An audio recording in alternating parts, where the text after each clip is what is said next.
Welcome to the GRN, the Growth and Resilience Network, where every episode brings you targeted stories and strategies addressing professional, personal, and community growth and resilience.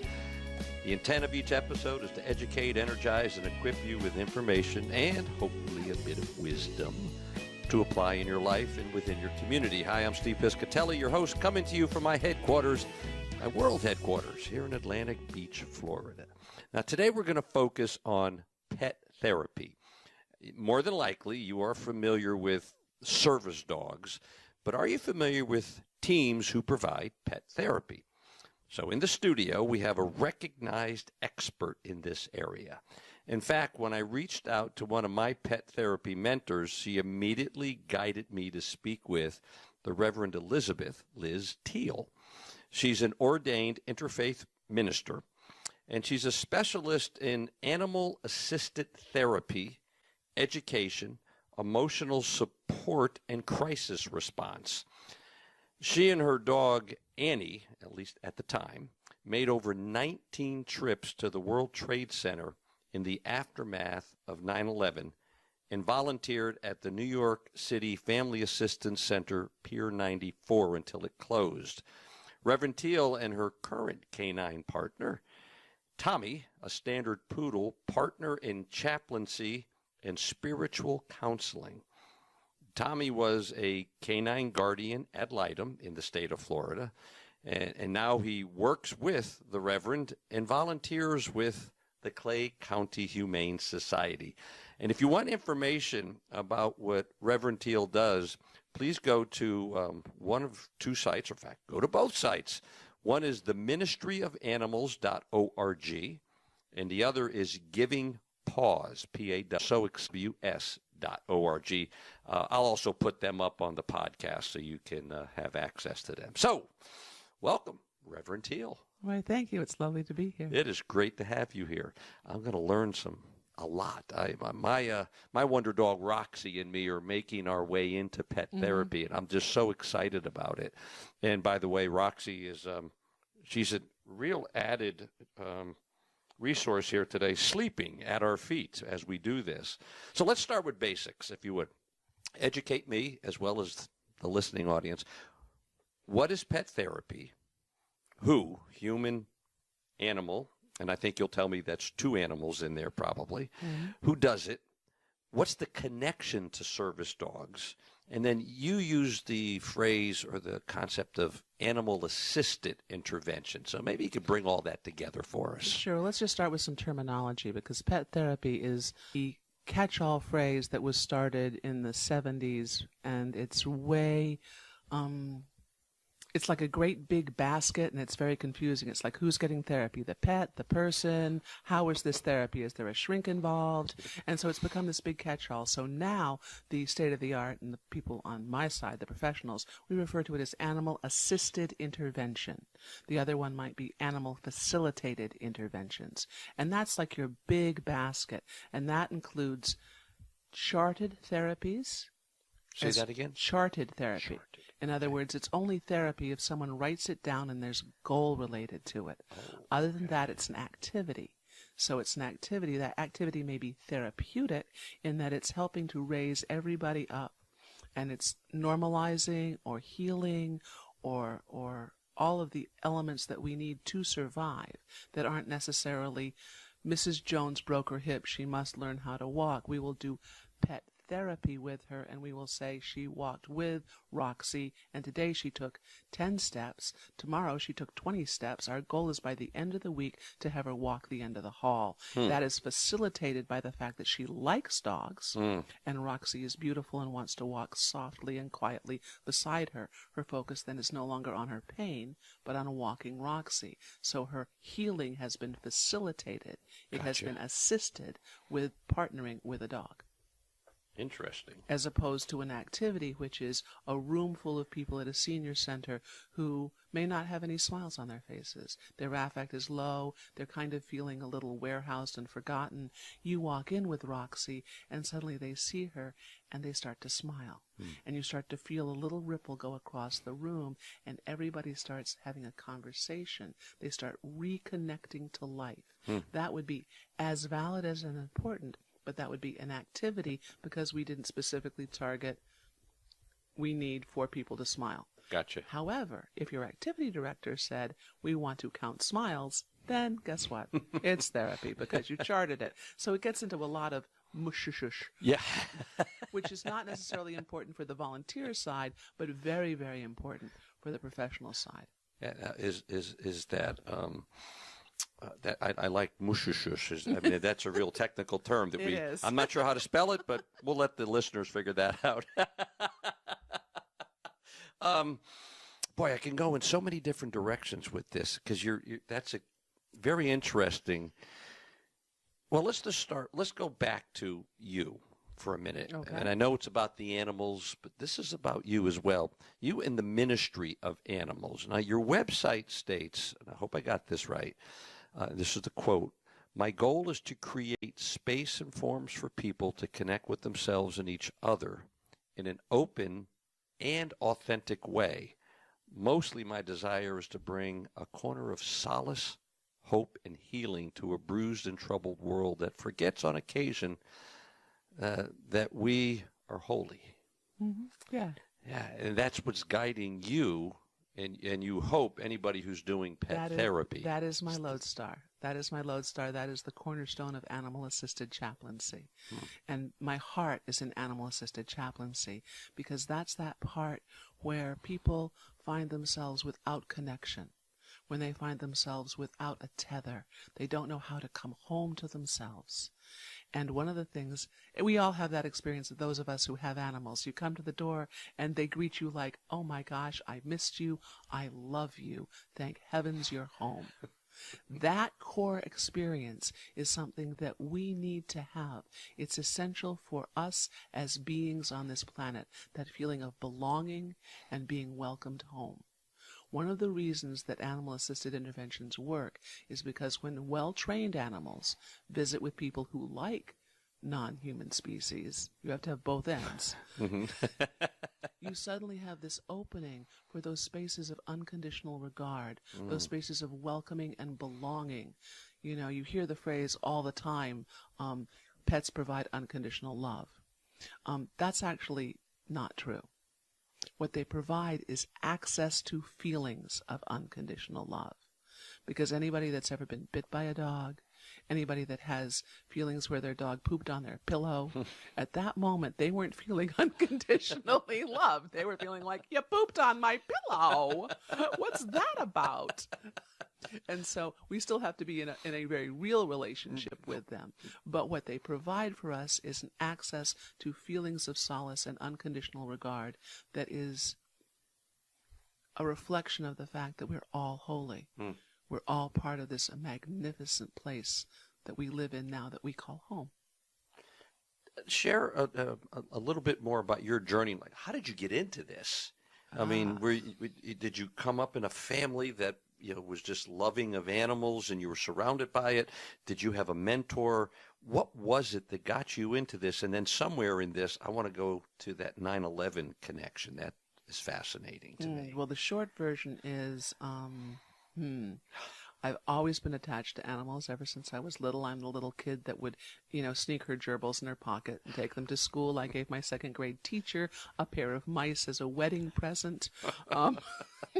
They got to live in the classroom after that, which I thought was great. And at the end, they got to come home with me because she was going on a cruise or a vacation, honeymoon, which I thought was great. I'm not certain my family was so thrilled, but so I've always been somewhat animal-centric. It probably came to a head when my father died when I was 9, and my cat was the first one that told me. How did the cat tell you? We were in a hotel room in Florida, in South Florida, and the cat jumped on my chest and looked down into my eyes. I opened my eyes, and I knew my father was dead. And I went into the next room, and there was my mother, and the ambulances were coming, and he was gone. So that was my very first sort of like ping that there was something that was really essential and deep about this that we have long forgotten. And then later on, I had in high school, I had dogs. I got an Afghan hound that was a rescue, because her hair matched mine. I had a pit bull who was a pit bull hound mix that was born in the hollow of a tree because she just looked sort of like a little sausage, and I had to take her with me. So I was always sort of collecting. I had rabbits, collecting all of these. But the real push into animal-assisted therapy or pet therapy was my grandmother wouldn't go to sleep. And I was visiting with her, and I had a new 6-month-old puppy named Django. And he was my first official pet therapy dog. And she wouldn't go to sleep, and she was falling apart. I mean, she was really having a terrible time. We didn't know what to do about it. I was up there visiting, and she loved dogs. She loved all kinds of animals. I left my puppy with her saying, can you watch Django while I run down street? I'm going to get your mail. I'm going to pick up some, milk and eggs or whatever, right. And come back. And when I came back, I looked through the window in the doorway, and both of them were on the floor. And I thought, oh my God, she's died. I freaked out. I mean, because she's lying on she was an organist for the church. This was not a woman that took naps on the carpet. And so I'm like, I go dashing in, and she opens up her eyes, and the puppy opens up his eyes, and he's all like, yay, you're back. And he's dancing all around. She goes, oh, well, yes, babies have to take naps. And then she disclosed to me that she had been scared to fall asleep because she was scared she wouldn't wake up. Huh. But she knew that the puppy would wake up, so it was safe to take a nap. Wow. And so for the rest of my visit, I would drop Django off for his nap because he was a puppy, and she would nap during that time, and that was when I started really, and I was 20, it was in my early 20s when that happened. Wow. And that was when I was like, okay, what is this about? What really is this about? There's more here. There's something essentially healing here that I can be a part of. And you just followed.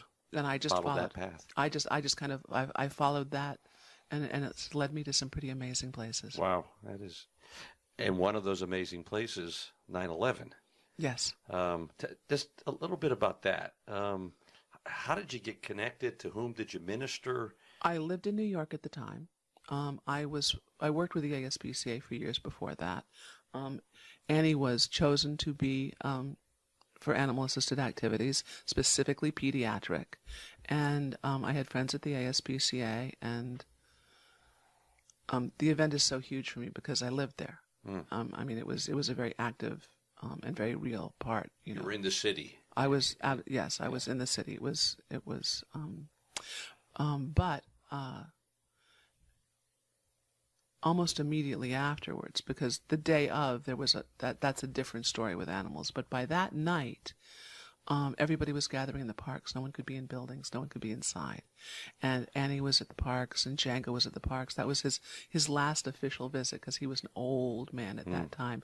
Was he fell asleep in the center of a whole circle of kids, and this was day 2, and nobody had slept again. Yeah. Again with this sleeping story here, but and suddenly all the mothers looked, and all their toddlers were piled all over Django, this shepherd mix, and they were out cold. Wow. Everybody was sleeping, and he was not. He was awake, and he was watching them all while we sang.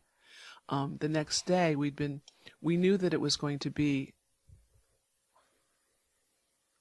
we didn't know anything. But I got a call.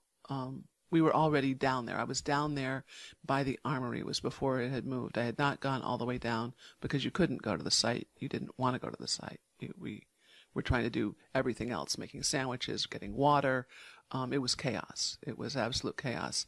But we were at the armory, and I got a call from Dr. Steve Zaustowski and another call from Dr. Stephanie Lafarge, because they didn't have any pediatric dogs. They didn't have any dogs trained up. And I was supposed to immediately start that week over at the Foundling Hospital with a program that was a brand new program that was going to be there, which obviously was not, none of that was happening.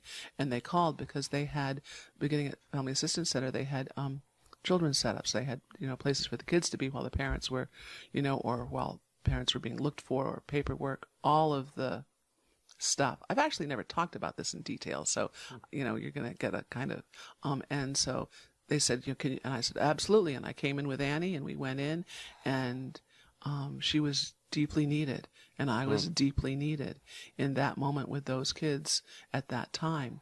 And that grew into a lot of different areas of involvement with Annie down at 9/11, from working with first responders to working in the children's sections to working on both sides, because it was a crime scene. People forget that, that's right. It was not just from on the ground. It was a very different experience than, now that I don't live there, what it was for the rest of the world, which became an attack on America.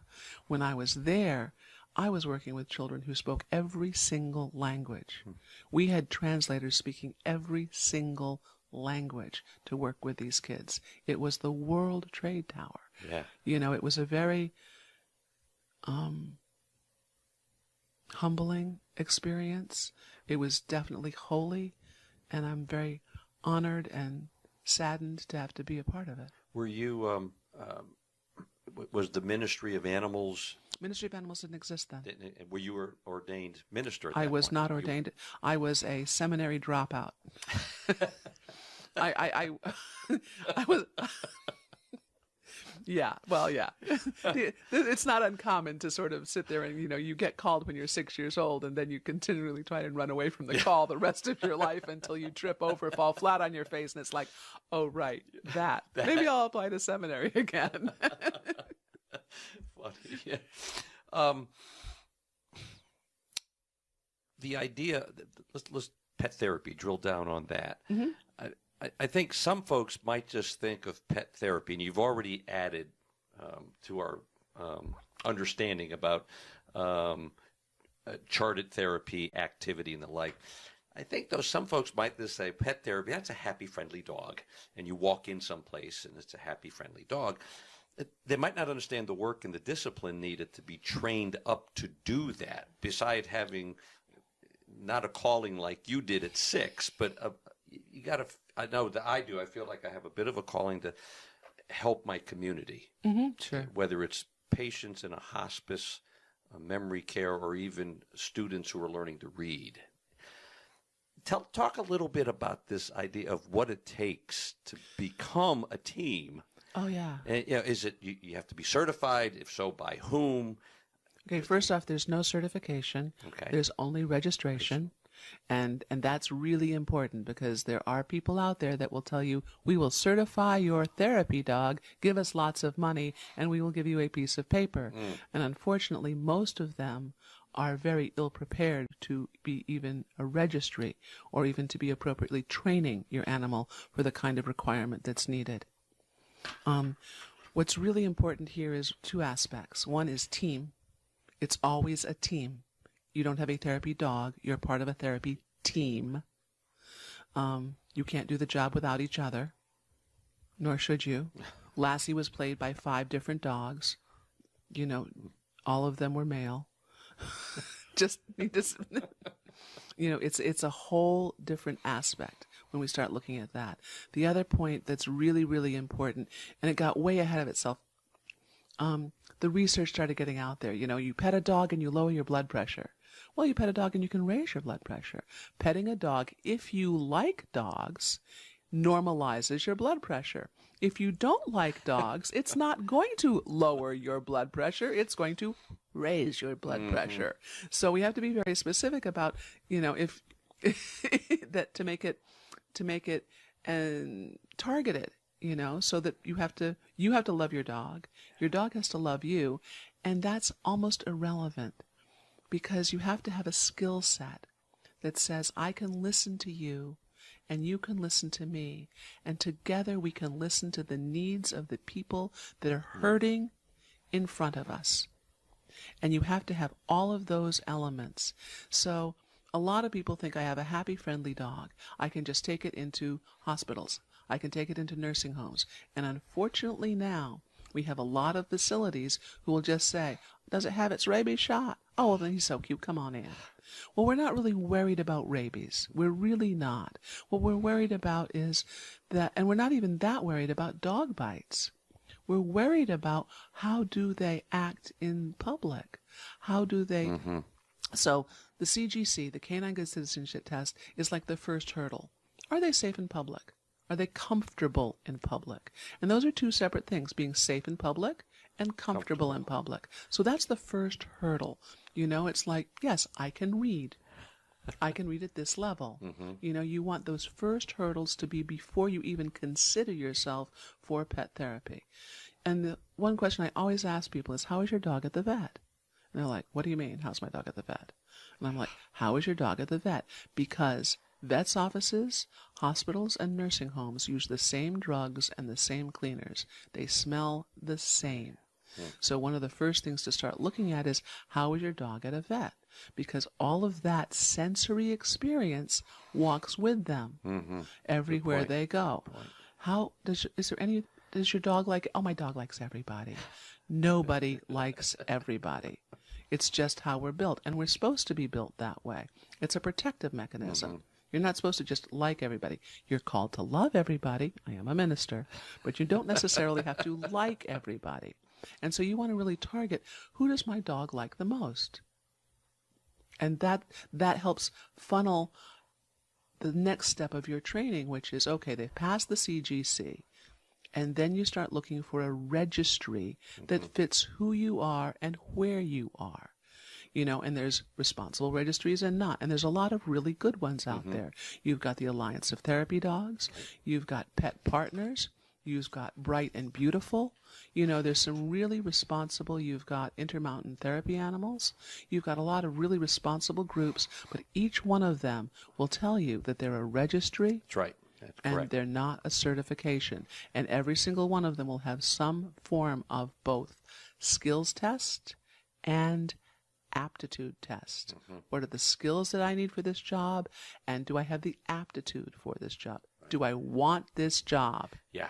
And Roxy and I recently finished and passed the Canine Good Citizen, and it was interesting. I mean, it was interesting. It was challenging. It was good. There are things that skills that both of us had to have. And I remember the first one I walked in, and it was the way I was holding the lead.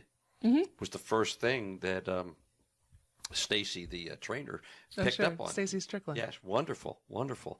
And she picked up on it immediately and called me over and said, "This is the J," you know.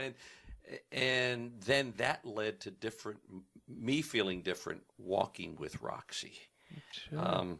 And you mentioned something too, you know, is about for some people, a dog could raise their blood pressure. And I know when I went into a few facilities, well, in fact, all the facilities I went into with my mentor who was training me, and I'm following her, and I think you know Marcy. Oh, sure, Marcy Ryan. Yeah. And, you know, and these are little things, but big things. Before we went into a room, she always stopped, made eye contact with the person in there and said, "Would you like to have a visit?" or some such words. She didn't just walk in with the dog, because I'm thinking that some would say, "Oh, last thing I want to see is a dog in my room." So it's got to be mindful. It's not foisting the dog and me. I'm not there for me and her as much as hopefully I'm going to be ministering to you.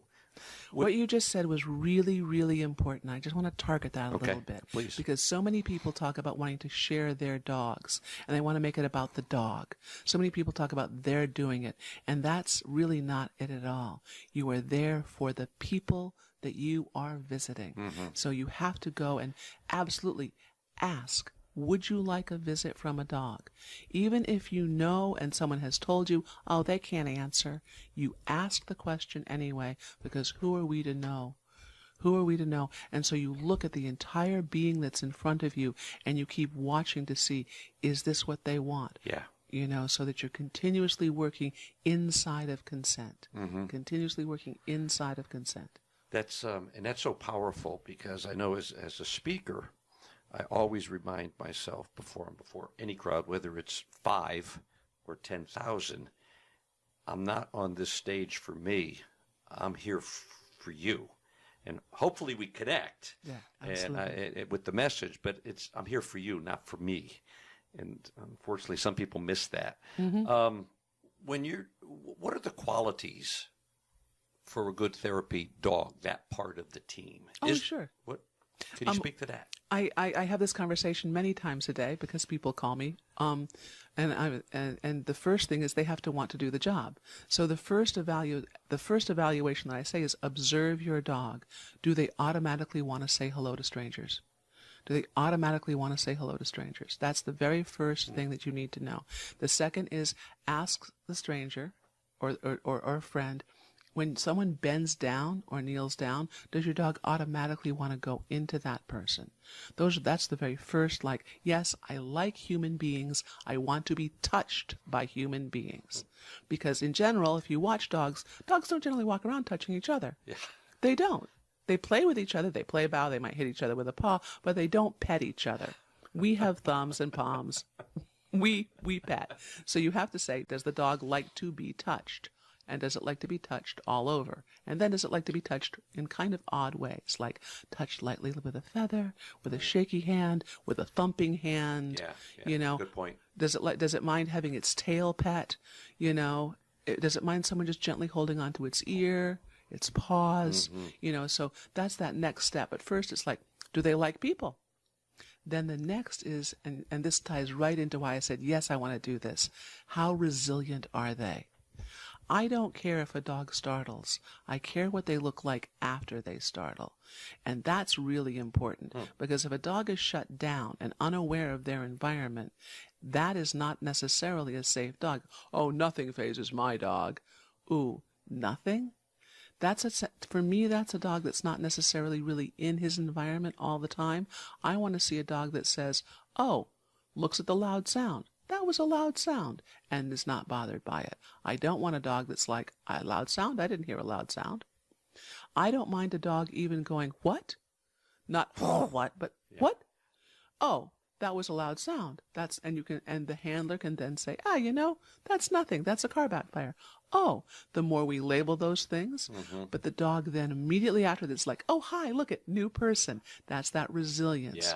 Yeah. It's the dogs. I have a little dog in my home. I adore her. She's my son's dog. She weighs 5 pounds.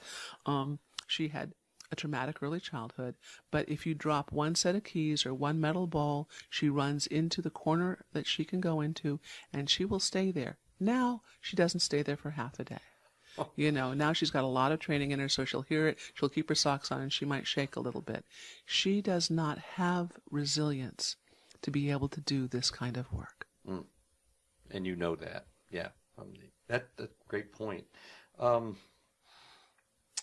Coming back to something you had said when we were talking off mic, when we were talking about doing this podcast and about healing the world. Can we heal the world one pet at a time, one dog at a time? Oh, sure. Absolutely. I mean, I'm here because I've been healed by multiple animals in their relationships all over my life. But what we have to start saying is, can I heal the whole world? No, that's not even my job. There's a wonderful construct called Tikkun Olam, Tikkum, second word, O-L-A-M. And it comes from the Hebrew. It's a Jewish concept. And it's the idea that each of us have our piece of the world to heal. And when you start looking at, what is my piece of the world? Well, who am I? What is my gift here? And sometimes our gifts are shown by our relationships. Your relationship with Roxy is one of the gifts that you can bring together to heal one corner of the world, one shard that's been shattered off of it at that moment.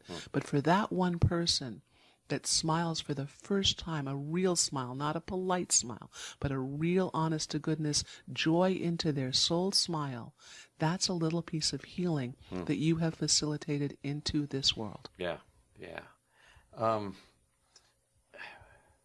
We were at a recent music festival here at the beach one night, and saw that there weren't supposed to be any animals in the festival, and we saw off to the side where we were sitting a man with a dog, and there was no vest, there was no identifier, and the next thing we know, almost drowning out the music on the stage, the dog was lunging at another person. I mean, like, it looked like he was going to rip that person apart. There was no contact. Somebody did get up and contact the police officer, and the gentleman left with the dog. It's a little later I was talking with the police officer, and I said, how do you know if somebody has a bona fide service dog? And she had said it's difficult for us because we're allowed to ask, I think she said, 2 questions. Mm-hmm. Is it a service dog, and what is the service it provides? She says so we have to allow, if you said you had a service dog and you say it's helping me walk, I've got to allow this. And she said that particular instance, she said, was a little bit challenging. And I've been reading about those things. It was the first time I saw something like that. And I know we're talking pet therapy, which is different than service. Oh, no, this is really important because pet therapy, emotional support dogs, and service dogs get continuously confused. Yeah. And it's one of my personal pet projects right now is to start differentiating between them. And it's really easy. To you. This is really simple. Get into the microphone and tell us. You have service dogs and you have working dogs. A service dog is attached and trained for a specific task for an individual. Okay? A specific task for an individual. That's one person. Mm-hmm. A working dog is any dog partnered with a handler, a specific handler, for a variety of tasks that they do for the public good or the good of an individual group of people. So once you start looking at that, you can start breaking them down really easily. Mm-hmm. This animal is trained to partner with one person only, to help them access their life. It is not about the dog. It is about the person who needs to be able to access life, liberty, and the pursuit of happiness. A working dog is any animal partnered with a handler to help all of us, whether it's a collective small group like a nursing home or a bomb dog clearing an area, to help the common wheel, multiple individuals, even if it's one person at a time in charted therapy. Wow. That's your big core basket. So you can sort them right away into that basket. Is it a working dog? Is it a service dog? Emotional support dogs are a big gray area. Here's the gray area of them. You have to be trained to ace tasks. That's why they can ask that question, what does the dog do? But they're still focusing right now, their whole country right now is focusing on the wrong aspect of this, because they're making it about the dog, and they're causing people who have invisible disabilities to disclose them, and that is unfair. These people who really need animals to be able to access life, liberty, and the pursuit of happiness do not need to be shamed into disclosing whatever their needs might be, especially if they're veterans coming back. So a little bit on that, just a little bit more on that. Sure. What we need to start paying attention to is, what does the dog behave like in the public good? So, for example, the dog, a CGC dog, has good manners. We don't care about what kind of a pet it is other than that. It has demonstrated it is safe in public. That's the issue that we do not have right now with service dogs. Is there a need to, I don't know if I'm even going to articulate this clearly, and I think the police officer in that brief conversation might have been going that way. Do we need to be able to separate those, at least identify those animals and the person with the animal who really are not emotional support? They're not. This is the person saying, I want to have my dog with me. Well, see, I'm going to be a little radical on that. Okay. And I'm not the mainstream. I'm really not the mainstream on this, because some people very much want to be able to identify. We have laws in the books now in Florida, which is it's a crime to walk around with a fake service dog. And when you really think about that, what does that really mean? You have people who are claiming to be disabled so that they can take their dog with them, which might actually qualify for some kind of disability. Not obviously they should get any checks in the mail, but, what you're looking at is a disrespect. It's still, even the idea that I would willingly claim a disability so I can take my dog with me injures those who are genuinely disabled. Yeah. You know, so the idea that we need some way of identifying this dogs is still kind of putting it backwards. It's still kind of, and it's part of the people who are also training their own dogs because they have emotional issues and they need these dogs. We have psychiatrists and psychologists writing prescriptions out all over. I get the calls. I got a call not too long ago from a woman whose daughter's psychiatrist had written a prescription for her child to have a dog, and she wanted me to certify it as an emotional support dog. And I had to tell her I can't. And we have to get to that level of, yes, for the right people they can be healing, but just like your pet therapy dogs, they have to meet basic skills tests to be able to be appropriate in public. Sure. Because I'm sorry, if that man really needed that dog emotionally and that dog was lunging at somebody else, what is that feeding? That's not feeding his healing. That's not helping his personal healing in the world, and it's damaging the healing of the rest of the people, possibly even traumatizing if people had been bitten by dogs in that area. Thank you. Yeah. Important point. All right. We have to bring this to a close. Absolutely. So, one thing that we did not discuss, that we did not address, that you want to make sure you get to address before we wrap this up?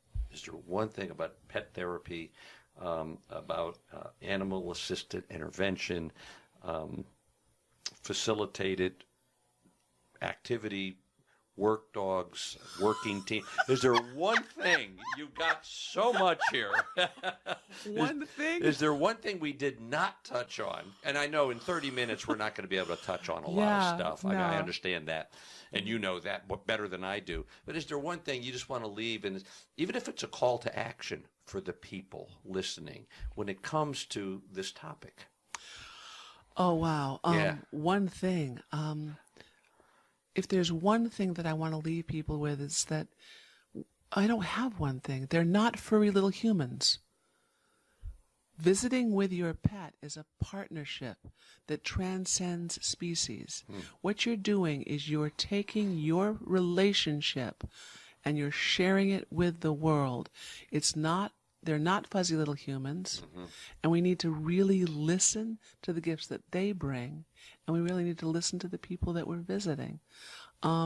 We need more responsible people doing responsible visiting pet work on all levels. We need it in chaplaincy. We need it in crisis response. We need it in our nursing homes. We need it in our school systems, helping children to read. There's a wonderful program called Reading Education Assistance Dogs. We really have a need for responsibility in this field, because right now what we have is too much of a good thing. We have people with happy, friendly dogs taking them all over into all kinds of nursing homes. Some of these people are even getting salaries. So what I want to say, if we're getting one thing about pet therapy, is it's animal-assisted interventions.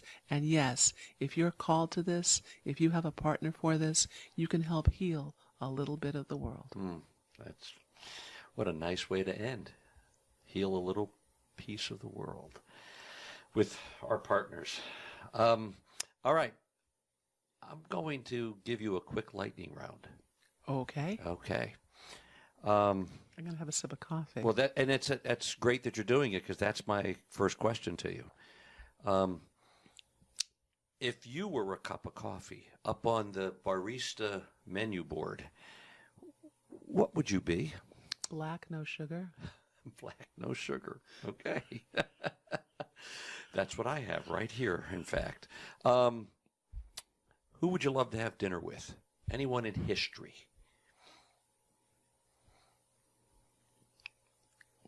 William Shakespeare? William Shakespeare. I asked a fifth grader that on one of my podcasts, and he had two. And I still remember it. Well, I have many. Yeah, but he had two, and he didn't miss a beat. And he said, I'd want to have dinner with Gordon Ramsay and Jesus. And I thought it was, all right, it's an interesting combination. Oh, well, you're offering Jesus? Of course I'm going to have dinner with Jesus. Come on. You're a minister, right? Let's see. Okay, Jesus and Buddha and Krishna. Yes, I'm going to have. You bring them all together. Yes. Wouldn't that be something? A dinner party. I would love that. I think we'll probably serve fish. And the last book you read. Oh, my heavens. I've got like 5. I've got 5 open right now. Anything from the last book Brene Brown's book is really, really good, Rising Strong. Mm-hmm. I read a lot of contemplative texts. So right now on my iPad, I have 5 different contemplative texts. Yeah. Cynthia Bourgeois, I don't know how you say her last name, Richard Rohr. So you're constantly feeding the mind. I'm constantly feeding. So Yeah. at the moment this week, I'm reading contemplative on the Beatitudes. Okay. All right. So, folks, there you have it. And I want to thank Reverend Teal once again for joining us today in the GRN studios. Don't forget her website, ministryofanimals.org.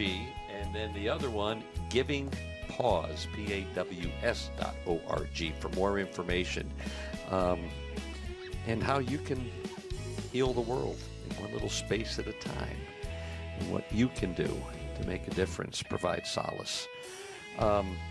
And I want to thank you again for joining us. Without you, there is no Growth and Resilience Network. I thank you for sharing our podcast with family, friends, colleagues, and community leaders.